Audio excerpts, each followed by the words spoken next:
Listen, students.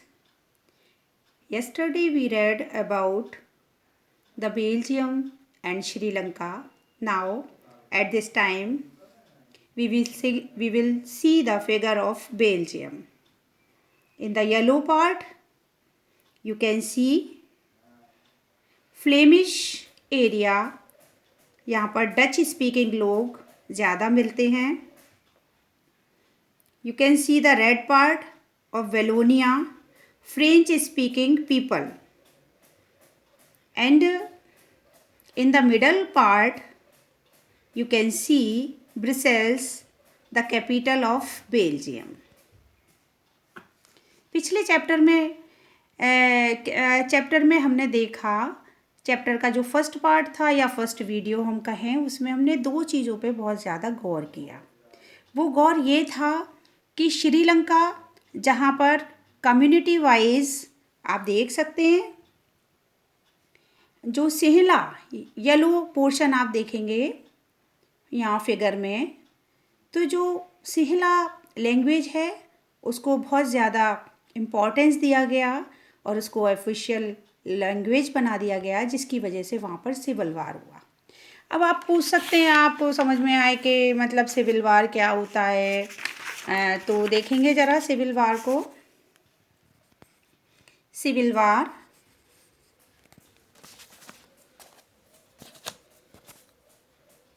a violent conflict between opposing groups with a country, यानी कि एक ही country में रहने वाले जो अपोजिंग ग्रुप्स के लोग हैं वो आपस में जो झगड़ा करते हैं. That becomes so intense that it appears like a war. जो बिल्कुल एक वॉर की तरह लगता है. एक ही देश में रहने वाले अलग ग्रुप्स के जो लोग होते हैं जो आपस में झगड़ा करते हैं, उसको सिविल वार कहते हैं. क्वेश्चन आपसे पूछा जा सकता है, what do you mean by civil war? Civil war से आप क्या समझते हो? इसी में एक टर्म दिया हुआ है, ethnic, a social division based on shared cultures. People belonging to the same ethnic group believes in their common descent because of similarities of physical type. It means ethnic group में हम देखते हैं कि जो विभिन्न धर्म और जाति के लोग होते हैं, विभिन्न कल्चर के जो लोग होते हैं, मिलजुल कर रहते हैं, जो हमने बेल्जियम में देखा. तो बेल्जियम ने ऐसा कौन सा अपने यहाँ एक डिफरेंस किया या कौन सी एक मॉडल गवर्नमेंट बनाई, उसके बारे में हम देखेंगे.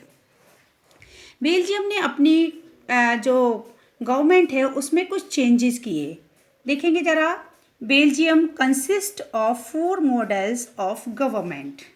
एक 4 मॉडल उसने ऐसे तैयार किए और अपने गवर्नमेंट में क्या चेंज लाई जो सबसे उसको अलग बनाती है. First of all, central government, यानी कि जिसको हम केंद्र सरकार भी कहते हैं. तो यहाँ पर number of Dutch of French speaking ministers shall be equal in the external government. यहाँ पर जो है डच और फ्रेंच बोलने वाले जो लीडर्स हैं उनको इक्वल रखा गया है, ना कोई कम है और ना कोई ज़्यादा. जब दोनों बराबर होंगे तो झगड़े की कोई गुंजाइश नहीं रहेगी. स्टेट गवर्नमेंट में क्या चेंजेस किए इन्होंने? It is not subordinate to central government. Many powers of the central governments have been given to state government of the region, Flemish or Wallonia of the country. State level की जो government है वो हमारे से change है बच्चों उनकी. हमारे यहाँ जो स्टेट लेवल की गवर्नमेंट है वो सेंट्रल गवर्नमेंट के अंडर काम करती है, लेकिन बेल्जियम में ऐसा नहीं है.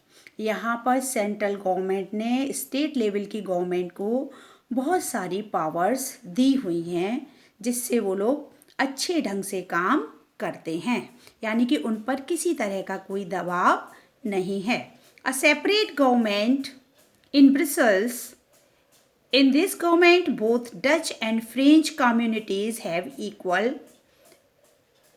representatives. अब एक सेपरेट गवर्नमेंट और है जिसको आप एक कम्युनिटी लेवल की गवर्नमेंट कह सकते हैं, सामुदायिक सरकार हिंदी में अगर हम बात करें तो। यहाँ पर भी डच और फ्रेंच कम्युनिटी के जो लोग हैं वो अपनी सरकार बनाते हैं। कम्युनिटी गवर्नमेंट में it is elected by Dutch, French and German speaking people of working regarding culture, educational and language related issue. अब देखिए जो कम्युनिटी गवर्नमेंट है यहाँ पर तीनों जो लैंग्वेज के बोलने वाले लोग हैं उनको एक बराबर माना गया है और वो अपना सांस्कृतिक शैक्षिक आधार पर जो है अपने जो इश्यूज़ हैं उनको सॉर्ट आउट करते हैं। इस तरह से हमने देखा बच्चों कि बेल्जियम ने जो 4 मॉडल्स वाली अपनी जो गवर्नमेंट बनाई थी ये 1970 टू 1993 के टाइम में जो उसने अपने चेंजेस किए थे, इन चेंजेस की वजह से वहाँ कभी भी सिविल वार नहीं हुई, जबकि यही चेंजेस श्रीलंका ने अपनी गवर्नमेंट में नहीं किए और जहाँ हमने सिविल वॉर को देखा। अब इसके बाद एक स्टोरी आती है, उस स्टोरी को आप देखेंगे, खलील्स डिलेमा। तो इसके लिए read the story of Khalil's very carefully and find out some questions near about 20 words और 1 लाइन आंसर। इस स्टोरी को आप बहुत ध्यान से पढ़ेंगे और इससे कुछ सिलेक्टेड क्वेश्चंस को निकालेंगे और उनके आंसर्स भी निकालेंगे, तो उससे आपको पता लग जाएगा कि यहाँ खलील की जो उलझन थी वो क्या थी, वो किसको वोट करे, और विक्रम बेताल के रूप में एक बहुत बड़ी स्टोरी को यहाँ पर डिज़ाइन किया गया है। तो यहाँ पर एक चीज़ निकल कर सामने आती है कि why power sharing is desirable. Power sharing को क्यों यूज़ किया जाए, डिज़ायर क्यों इच्छा की जाए कि पावर शेयरिंग हो, ये आपसे एक क्वेश्चन पूछा जा सकता है। तो आप इसमें देख सकते हैं, firstly power sharing is good because it helps to reduce the possibility of conflict between social groups। जो सामाजिक ग्रुप हैं, विभिन्न जातियों के लोग हैं, उनमें आपसी झगड़ा ना हो, कन्फ्लिक्ट ना हो, इसलिए पावर को शेयर करना ज़रूरी है। सेकंड पॉइंट में हम देख सकते हैं, power sharing is a good way to ensure the stability of political order, imposing the will of majority community over others may look like an attractive option in the short run।